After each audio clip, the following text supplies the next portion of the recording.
Hey guys, so we're starting off season 2 with Planet of the Giants. Just watched episodes 1 and 2. First of all, I gotta say, season 2 Blu-ray set, pretty good so far.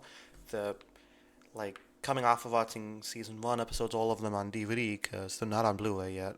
I think it looks really good on, high definition. It's kind of like a blessing and a curse for the show, because yes, all the actors' faces are very clear and you could see what's going on much better. However, this show was made almost 60 years ago, and sometimes when you know you make a show for this tiny little screen and really bad black and white video quality, you could get away with having maybe not the best set designs or sets or effects, and it's kind of obvious watching these that stuff's like wobbling around half the time, and the spiders look a bit faker than they usually would.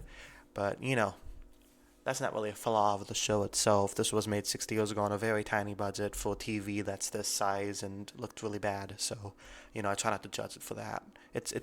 I judge things by the time they're made in the budget that they have. So anyway, season 2 is off to an okay start with Planet of Giants, which so the tortoise gets shrunk down to the size about an inch, and the doctor, Anne, Barbara, and Susan all leave the tortoise, and it's kind of cool because, first you think they're on another planet of giants. Turns out, not really the case. They're on planet Earth in 1960s, and they have shrunk. So it's kind of cool them figuring it out. And, we get a bunch of little stuff happening here, like Ian gets stuck inside of a cigarette box. They see this big spiral, but something has been killing all the animals in the area. Something in the water. So that's a whole mystery of what's going on there. We haven't really figured that out yet. Meanwhile, there's this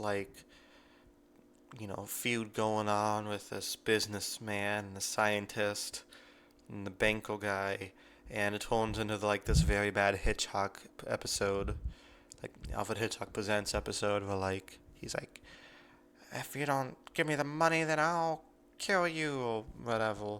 So he kills him, and his face is lying on the ground. It's huge. It's kind of a really cool visual. Oh, this isn't exactly groundbreaking stuff here. It's fun. I like the surreal visuals we get, and the special effects look pretty good for its time. I like the soundtrack in this episode, and it kind of sounds like a lot of the later Doctor Who episodes. So maybe they got a new composer or something. I don't really know, but let me check. But yeah, I guess his name's Dudley Simpson. So good for you, man. Apparently he was on the show a long time, so you could tell because he has a very distinct style of music for the show. I also liked the directing of the story. Visually fast paced, though.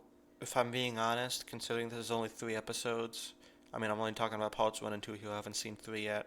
It still kind of drags a little bit.